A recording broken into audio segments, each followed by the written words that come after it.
আসসালামু আলাইকুম, সবাই কেমন আছেন? আশা করি সবাই ভালো আছেন।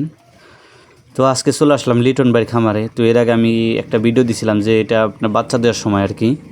তো আজকে যে খামারটায় আসছি এই খামারটা মূলত মানে সিন্দার এলাকায়, তো আমাদের 2-3 গ্রাম পরেই আর কি। তো এই খামারে আসার পর আমি একটা জিনিস দেখলাম, তো দেখতেছি যে খামারের ভিতরে আলাদা একটা গ্যাস আর কি। তো নাকটা আমার ঝ্যানঝ্যান করে উঠলো আর কি। তো মূলত এই বাচ্চাগুলার আপনার দেওয়া হয়েছিল নভেম্বরের 5 তারিখে, আজকে হলো আপনার 8 তারিখ।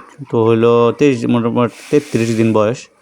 তো দেখেন বাচ্চাগুলো এমনি সব দিক দিয়ে সুস্থ আছে, কিন্তু মুরগির ওয়েটটাও মোটামুটি ঠিক আছে। আপনার গড় 22-23 এরকম ওজন আসছে। তো সব দিক থেকে ঠিক থাকলে মুরগির যে মানে ওয়েটটা আরও বেশি আসতো হয়তো, বা নিচের যে গ্যাসটা এই গ্যাসটা না হইলে। তো লিটারগুলা দেখা গেছে নিচে এরকম দাঁতের মতো আপনার জড়ো মানে স্তম্ভ হয়ে গেছে আর কি। নিচে পানি থাকার পর পানিটাও গন্ধ হয়ে গেছে, কালো হয়ে গেছে।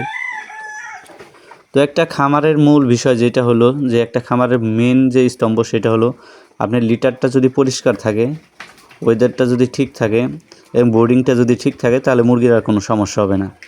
এই মেন বিষয় হলো আপনার বোর্ডিং এবং লিটারটা যদি ঠিকমতো পরিষ্কার করে রাখা যায়, তাহলে মুরগি মাশাআল্লাহ অনেক সুস্থ এবং সুন্দর হবে। কিন্তু এই ভুলগুলাই আপনার খামারিরা বেশি করে, যে লিটারটা অলসতার কারণে দেখা যাচ্ছে পরিষ্কার করে না, লিটার ওইটা কীরকম জমা হলো ওই বিষয়গুলো খেয়াল রাখে না। তো অবশ্যই যারা খামার করেন এই বিষয়গুলো খেয়াল রাখবেন যে মুরগির মেন যে লিটার, যে পায়খানাটা, ওইটা পরিষ্কার রাখলেই মুরগি ইনশাআল্লাহ সুস্থ থাকবে। তো আজকে মূলত এখানে আসার কারণ হলো আমরা ভোর 4টা, 4:30টার দিকে আসছি। তো মুরগিগুলো বিক্রি করা হয়েছে। তো মুরগির দাম কী বলবো, একদমই নাই। খামারিদের খুব নাজেহাল অবস্থা। দেখছে বাচ্চাগুলো 45 টাকা পিস কেনা, কিন্তু মুরগির বাজার দেখা গেছে 35 টাকা, 40 টাকা। এই দামে মুরগি বিক্রয় করে মুরগি খামারিদের কোনোভাবে লাভের আশা করা যায় না। তো এর কারণে মুরগিগুলো আজকে চলে যাবে। তো আসছে এখানে মুরগি নেওয়ার জন্যই। তো এই হলো আজকের ভিডিও। তো যারা আমার ভিডিও প্রতিনিয়ত দেখেন বা যারা প্রতিনিয়ত ফলো করেন, তাদেরকে অসংখ্য ধন্যবাদ।